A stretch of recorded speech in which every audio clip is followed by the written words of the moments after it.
기하신 하나님의 말씀은 욥기서 9장 9절부터 11절입니다.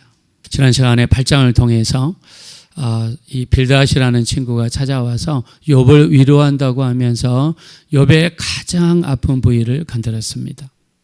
욥의 가장 아픈 부위는 재산도 아니고 자기의 건강도 아니고 자식이었을 것입니다. 아들 7명과 딸 3명이 있었는데 그 사랑하는 자식들을 하루아침에 잃어버리고 말았습니다. 빌닷이라는 사람이 찾아와서 욥을 위로한다고 하면서 너희 자녀들이 왜 죽었는지 아느냐? 바로 네가 그 자녀들이 지은 죄 때문이다. 이렇게 이야기했습니다. 자식들이 죽는 것만 해도 너무나 슬프고 마음이 아픈데 거기다 대놓고 자식들이 죄를 지었기 때문에 죽었다는 그 말 얼마나 가슴이 찢어지고 아팠겠습니까? 우리 입에서 나오는 혀는요 무섭습니다. 우리 야고보서 3장 6절 이하에 혀는 곧 불이요 불의의 세계라. 우리 주체 중에서 온몸을 더럽히고 삶의 수레바퀴를 불사르나니 그 사르는 것이 지옥불에서 나느니라. 혀는 능히 길들일 사람이 없나니 이는 쉬지 아니하는 악이요 죽이는 독이 가득한 것이라 그랬습니다. 우리 혀를요 성경에서는 쉬지 아니하는 악이다. 죽이는 독이 가득한 것이다. 사람은 입으로 말을 하는데 어떻게 말합니까? 성경에서는 마음에 가득한 것을 입으로 말한다. 마음속에 예수로 충만한 사람은요 말끝마다 주님, 예수님, 주님, 예수님 이야기합니다. 저는 지금까지 많은 분들을 만나봤지만 정말 특별한 분들이 있습니다. 우리 교회에서 어떤 분이 돌아가셨을 때 아주대학교에서 빈소를 차렸습니다. 아주대학교에 가서 이튿날 장례 예배, 입간 예배를 드리고 또 이제 장례 예배를 드리고 발인 예배 뭐 이렇게 드리게 되죠. 근데 그 아주대학교에 갔는데 거기에서 지배인 같기도 하고 우리나라 말로 뭐라 하는지 모르겠는데 코디네이터 뭐 이런 분 같아요. 장례 처음부터 끝까지 이렇게 주관하고 프로그램을 짜고 인도하신 분 같아요. 갔는데 그분이 그러더라고요. 이분의 얼굴을 보니까 이 직분을 보니까 집사님이시던데 보니까 얼굴이 참 밝고 좋습니다. 이분이 평상시에 얼마나 주님을 기쁘시게 하고 얼마나 주님과 함께 동행했으면 그 죽었을 때도 그 육신의 얼굴에 이렇게 표시가 날까요? 그러면서 말끝마다 예수님, 말끝마다 하나님, 그리고 말끝마다 성경을 인용하면서 말하는데 제가 그분과 이야기하면서 은혜가 되는 거예요. 자, 보십시오. 지금 일하는 데는 장례식장이고 장례 지도사입니다. 우리가 사람들이 일반적인 사람이 가기를 원치 않고 회피하는 곳이죠. 차파간 곳, 환경도 좋지 않은 곳에서 그 말끝마다 주님을 이야기하고 주님 이 성경 말씀을 이야기하는데 저는 그게 너무나 은혜가 됐어요. 이분이 왜 그럴까요? 이분 속에 예수로 가득 차 있기 때문에 그런 거예요. 사람은 마음에 있는 것을 입으로 말하는 거예요. 선한 사람은 마음에 쌓은 선한 것으로 말하고 악한 사람은 마음에 쌓은 악으로 말하는 거예요. 우리가 눈도 마찬가지입니다. 우리의 눈이 바르게 돼 있으면 우리 입이 바르게 됩니다. 우리가 눈이 바르게 보고 또 마음에 바른 것을 품고 입에서 바른 것이 나올 수밖에 없어요. 여러분 강도를 보십시오. 예수님 십자가에 매달려 있을 때 그 6시간 뒤면 죽을 건데 그 마지막 죽는 순간까지 한 강도는 그 마음속에 악이 박혀서 네가 구세주라고 네가 구세주면 너도 구해보고 우리도 구해봐라. 그러면 내가 인정해 줄게. 막판에 죽어가면서까지 예수님을 향해서 악평하고 예수님을 향해서 막말을 입사했습니다. 우리 주변에 이렇게 악하고 막말을 일삼는 사람들이 얼마나 많은지. 왜요? 마음이 비틀어지고 우리 보는 시각이 달라지면 그게 우리 입에서 나올 수 있다는 거죠. 근데 옆에 있는 다른 강도를 보십시오. 우리가 당한 것은 마땅하거니와 이 사람에게는 아무 죄도 없느니라. 주여 당신의 나라에 임하실 때 나를 기억하소서. 주님 말씀하십니다. 오늘 네가 나와 함께 낙원에 있으리라. 저는 이 세상에서 이 사람처럼 복받은 사람이 없다고 생각합니다. 이 사람처럼 정말 이 세상에서 축복받은 사람이 없다고 생각해요. 자기가 지금 죽으려고 이제 몸이 십자가에 박혀가지고 움직일 수도 없고 갈 수도 없는데 옆에 바로 예수님이 와 계시네요. 그리고 그 주님이 말씀하십니다. 네가 오늘 나와 함께 낙원에 있으리라. 이 한마디, 정말 주님 앞에 당신의 나라에 임하실 때 나를 기억하소서. 이 한마디 때문에 이 사람은 구원을 받았고 구세주를 만났고 죽자마자 천국에 가게 되고 죽자마자 예수님을 저 천국에서 다시 만나게 되는 줄로 믿습니다. 저는 이게 축복입니다. 내가 우리 이 세상에서 이 재수가 없으면 접시물에도 엎드려져서 죽는다고 그러잖아요. 세상에 우리 일이 어떻게 볼지 아무도 없습니다. 우리 인간의 생사복을 주관하시고 우리의 복을 주관하시고 우리 자녀들을 붙들어 주시고 우리 생명을 주관하시고 우리 건강을 붙들어 주시고 우리 하는 모든 일을 붙들어 주시는 분이 전능하신 하나님이신 줄로 믿습니다. 우리는 그저 예배합니다. 우리는 그저 찬양합니다. 우리는 그저 하나님께 맡깁니다. 내일 일은 몰라요. 어떻게 될지 몰라요. 그냥 믿음 가지고 가는 것입니다. 하나님께서 도와주실 것입니다. 우리보다 앞서가시며 우리를 위하여 예비하시는 하나님께서 기도하고 맡기면 하나님께서 우리 발걸음을 인도해 주실 줄로 믿습니다. 우리는 믿고 가는 겁니다. 너는 마음을 다하여 여호와를 신뢰하고 내 명철을 의지하지 말라. 너는 범사의 그를 인정하라. 그리하면 내 길을 지도하시리라. 스스로 지혜롭게 여기지 말지어다. 하나님을 경외하며 악에서 떠날지어다. 이것이 내 몸의 양약이 되며 내 골수를 윤택하게 하리라. 할렐루야. 우리는 모릅니다. 맡깁니다.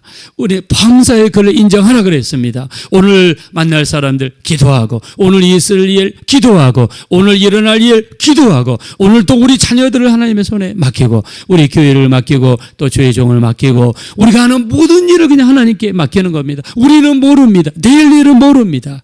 내일을 위하여 염려하지 말라. 내일 일은 내일이 염려할 것이요 한날 괴로움은 그날의 족하니라. 할렐루야. 맡기는 겁니다. 내일 무슨 일이 날지 우리는 아무도 몰라요. 그냥 맡기는 겁니다. 욥이 친구라고 한답시고 그 멀리서 찾아왔을 때 얼마나 고마웠겠습니까? 다른 친구들은 오지도 않는데 자기가 돈이 있고 빽이 있고 명예가 있고 명성이 있을 때는 수많은 사람들이 찾아와요. 정승의 개가 죽으면 사람들이 몰려오지만 정승이 죽으면 찾아온 사람이 없어요. 이 욥도 마찬가지입니다. 있을 때 그 많은 사람들이 아부를 떨고 하나 더 얻으려고 찾아오고 도움을 바라고 아마 문전성시하지 않았겠습니까? 근데 막상 욥이 어려움을 당하니까 찾아오는 사람이 없는데 이 세 친구는 근 멀리서 찾아왔네요. 일주일 동안 아무 말도 없이 같이 함께 있었네요. 이게 욥에게는 큰 힘이 되었는데 그 믿었던 친구들이 이제 변화해서 공격하기 시작하는데 네 아들들이 죽은 것은 그 아들들의 죄 때문이다. 아마 성격이 있는 사람 같으면 그 자리에서 일어나서 아마 빌닷의 멱살을 잡으면서 뭐라고 다시 한번 이야기해 보라고. 네가 친구냐? 내가 자식을 한 명도 아니고 10명도 잃어버렸는데 네가 지금 이게 이루라고 지금 한답시고 한 말이냐? 뒤들었지 않았겠습니까? 근데 욥의 반응이 너무나 놀랍습니다. 자, 본문 말씀을 보겠습니다. 9절입니다. 다 같이 읽겠습니다. 시작. 북토성과 삼성과 묘성과 남방의 밀실을 만드셨으며. 아멘. 우리 하나님은 누구시냐? 우리 하나님은 무에서 유를 창조하시고 없는 것을 있는 것으로 만드시는 창조주 하나님이 되시는 줄로 믿습니다. 우리 불행을 행복으로 바꿔주시고 어두움을 밝게 만들어주시며 무엇이든지 만드시고 창조할 수 있는 전능하신 하나님, 창조주 하나님이 되시는 줄로 믿습니다. 우리의 어려움을 하나님은 바꿔주실 것입니다. 우리의 불행을 행복으로 바꿔주실 것입니다. 우리의 실패를 언젠가는 성공으로 변화시켜 주실 줄로 믿습니다. 그 하나님이 창조의 하나님이세요. 창조의 하나님. 제가 학교 다닐 때 생물을 공부를 했는데요. 근데 저는 창조에 대해서 공부를 많이 했어요. 저는 창조론을 안 믿었어요. 근데 성경을 읽어보니까 성경 1장 1절에 태초에 하나님이 천지를 창조하시니라 적었더라고요. 저는 그때 이 성경을 보고 정말 놀랐습니다. 왜요? 제가 초등학교, 중학교, 고등학교 때까지 배운 게 진화론이에요. 진화론. 이 단백질이 이제 단세포가 되고, 단세포가 다세포가 되고, 그리고 그게 이제 수중생물이 되고, 수중생물에서 육지생물이 나오고, 육지생물 중에서도 이제 원숭이에서 사람으로 진화되고, 이게 수백억 년 동안 이루어졌다라고 이렇게 알고 있었는데, 성경을 보니까 하나님이 창조했대요. 저는 처음에 안 믿었어요. 믿어지지가 않았어요. 이게 어떻게 가능한가? 아니, 지구는 이렇게 만들어졌는데 이게 머릿속에 완전히 학교에서 배운 게 세뇌가 된 거죠. 받아들이기가 너무 어려웠어요. 대학교를 들어갔는데 생물학 시간에 미국에서 오신 교수님께서 그런 얘기 하시더라고요. 미국에는 진화론만 가르치지 않습니다. 창조론도 가르칩니다. 여러분, 진화론이 과학인지 아십니까? 과학이 아니라는 거예요. 과학은 세 가지가 성립이 돼야 돼요. 가설이 있고 실험을 통해서 결과가 나왔을 때 가설과 결과가 일치해야지 과학이라고 일컬어진대요. 그 교수님이 그런 말씀하시는 거예요. 그때 정말 저는 두 번째 충격을 받았어요. 야, 저렇게 공부 많이 하시고 또 미국에 가셔서 박사학위도 받으시고 한국에 오셔서 정말 이렇게 정말 학교에서 교수님으로서 하시는데 어떻게 이런 말을 할 수 있을까? 좀 충격이었습니다. 그래서 창조론을 공부를 했는데 여러분, 진화론은 과학이 아닙니다. 창조론하고 똑같아요. 창조론도 과학이 아니에요. 그러나 굳이 과학을 따른다 그러면 저는 창조론이 과학에 더 가깝다고 생각합니다. 왜요? 성경에 말씀하셨죠. 가설이죠. 그러면 실제 현장을 보면 실제 현상과 성경의 내용이 일치하는 경우가 너무나 많단 말입니다.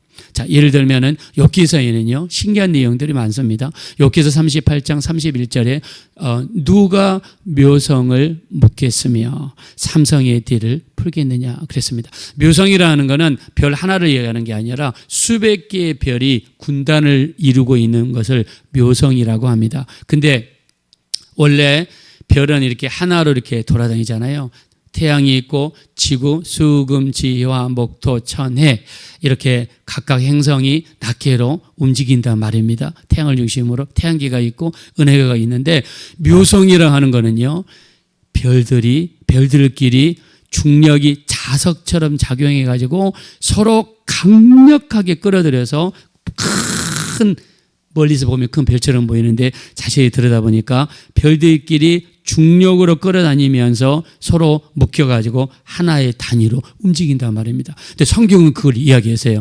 누가 묘성을 묶겠느냐. 여러분, 별들끼리 중력이 작용하고 별들끼리 이렇게 서로 움직이는 거를 지금은 천체 망원경을 통해서 확인할 수 있고 지금은 과학을 통해서 밝혀졌는데 그 옛날 아브라함 시절 BC 2000년 전, 지금으로부터 약 4000년 전에 여러분, 과학도 없고 망원경도 없고 이 인간의 눈으로 볼 수 없는 그 상황을 성경에 기록해 있는데 묘성이 하나가 아니라 여러 별들이 묶여가지고 움직인다는 사실을 성경에 이미 기록했단 말입니다. 할렐루야. 왜 성경에 기록했겠어요?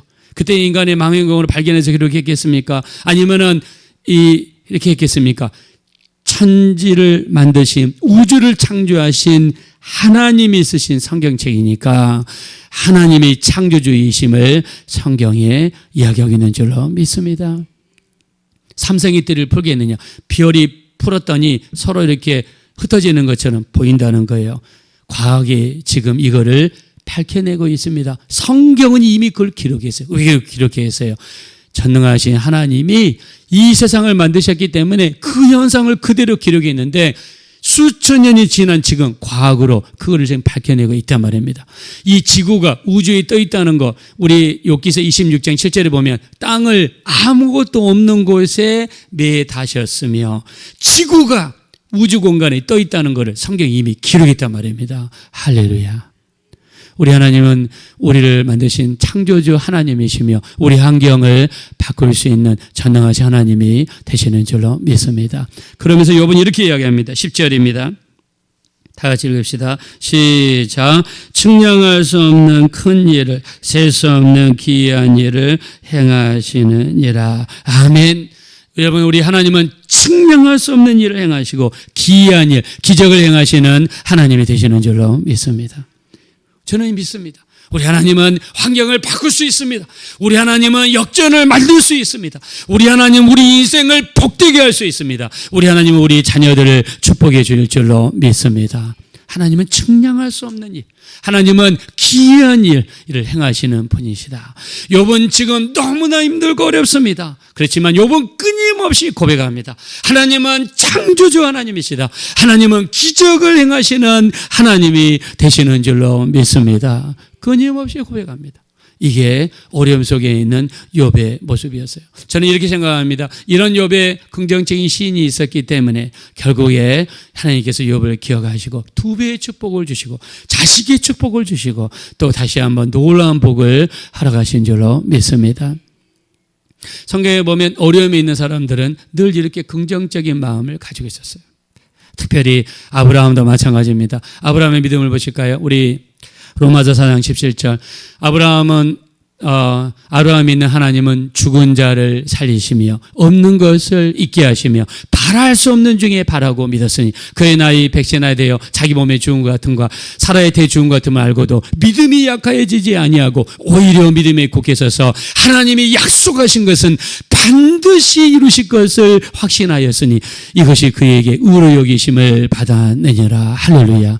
아브라함은요 자기 나이가 100세나 되었습니다. 그러나 믿음이 약하여지지 않았습니다.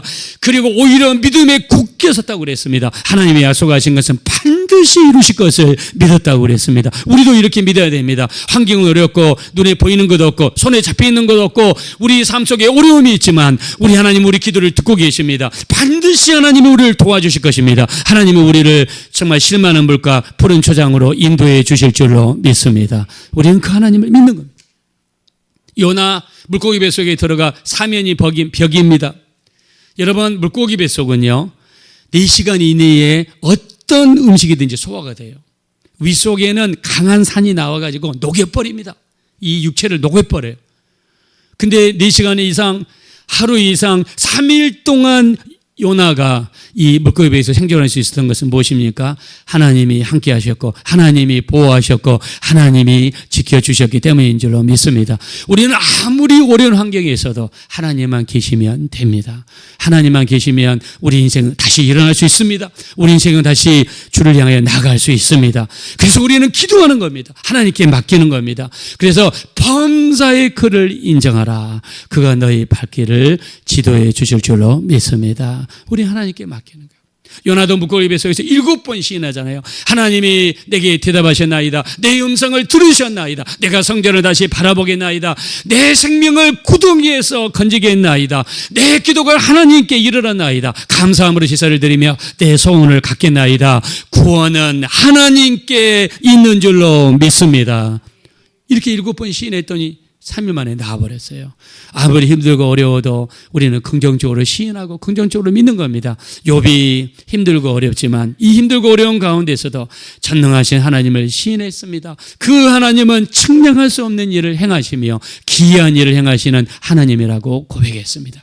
우리도 아무리 힘들고 아프고 어려워도 긍정적으로 시인하는 겁니다. 기도하고 맡기는 겁니다. 하나님이 나를 도우실 겁니다. 나는 반드시 이 어려움에서 나올 것입니다. 하나님이 이끌어 주실 줄로 믿습니다. 이런 긍정적인 마음, 긍정적인 눈, 긍정적인 입술이 되셔서 어떤 어려운 상황에서 욥과 같이 전능하신 하나님을 선포하며 기이한 일을 행하시는 하나님을 선포하셔서 그 하나님의 도우심으로 충만한 복된 삶이 되어지시기를 예수 이름으로 축원합니다. 이 시간 기도하실 때 정말 우리 일평생 아무리 힘들고 어려워도 그 어려운 상황 속에서 하나님만 바라보게 도와주세요. 긍정적인 입술이 되게 도와주세요. 긍정적인 눈이 되게 도와주세요. 바른 마음이 되게 도와주세요. 그래서 욕과 같이 아무리 힘들고 온 주변에 문제의 투성이라 할지라도 입으로는 긍정적으로 시인했던 것처럼 요나와 같이 아브람과 같이 긍정적으로 시인하며 하나님을 의지하며 기도하며 예배하며 그래서 이기고 나올 수 있는 우리 모두가 될 수 있도록 도와달라고 합심으로 간절히 기도하겠습니다. 허락하시고 자비로우신 하나님 감사합니다. 우리가 힘들고 어려움을 당하게 되면 사람은 비관적으로 비판하게 되고 우리 입에서는 안 좋은 말이 나올 때가 너무나 많습니다. 그러나 욥은 아무리 힘들고 어려워도 그 입에서 어려움을 이야기하지 않았습니다. 하나님께서 우리를 도우실 것이고 기이한 일을 행하시며 증명할 수 없는 일을 행하시는 분이 하나님이심을 선포했습니다. 존귀하신 하나님, 우리를 불쌍히 여겨주십시오. 우리는 눈이 비틀어져 있고 우리의 마음은 비틀어져 있어서 우리 입에는 때로는 불평이 나오고 원망이 나올 때가 많습니다. 그러하신 하나님, 우리가 이렇게 불평하고 원망하며 살았던 우리의 모습을 회개하오니 우리를 용서하여 주십시오. 우리 하나님이 도우실 겁니다. 우리 하나님이 붙들어 주실 겁니다. 우리 인생이 잘 될 것입니다. 하나님께서 도와주시고 인도해 주시고 붙들어 주시고 우리 하나님의 역사가 나타나는 줄 믿습니다. 그 하나님을 의지하며 그 하나님을 붙잡고 끝까지 기도하고 의지할 수 있는 우리 모두가 될 수 있도록 인도하여 주십시오.